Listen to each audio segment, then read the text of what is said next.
Where did the very first human being come from?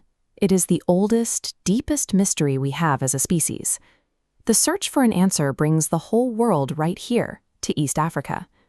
Because of the incredible discoveries made in these valleys, this region is known globally as the cradle of mankind, the birthplace of human life. Solving a mystery this big requires us to look at different types of evidence. We have to listen to the ancient stories of our elders, study the sacred texts of our faiths, and look closely at the physical records left behind in the earth. Each of these sources provides a different way of seeing our past, helping us piece together how we arrived here. Exploring these different views doesn't mean we have to pick just one and discard the rest. Each account actually answers a completely different part of our story. Long before outside religions arrived in East Africa, local communities passed down answers to the origin question through powerful oral storytelling. In Buganda, the legend tells of Kintu, the very first man on earth, and Nambi, the woman who came down from heaven to join him.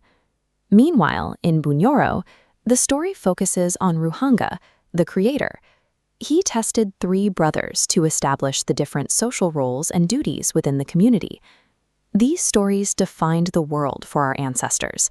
They provided a moral compass and a sense of shared identity, ensuring that cultural values and respect for the gods were passed from one generation to the next. Another perspective arrived with foreign religious texts, introducing the concept of creationism, the belief that humans were made through specific divine acts. In the Christian and Jewish traditions, the book of Genesis outlines how God intentionally shaped the first man, Adam, from the dust of the earth, and the first woman, Eve, from Adam's rib. The Islamic account in the Quran shares a similar foundation. It describes Allah creating Adam from clay, breathing life into him, and making him the first prophet on earth. This religious view addresses the spiritual question of why we are here, offering millions of people a sense of divine purpose and a relationship with a creator. Then there is the scientific view. In the 1800s, researchers like Charles Darwin proposed that human beings were not created exactly as we look today. This view suggests we changed slowly over millions of years, moving away from ape-like ancestors. Scientists built this timeline by studying fossils, the preserved bones of our early human relatives.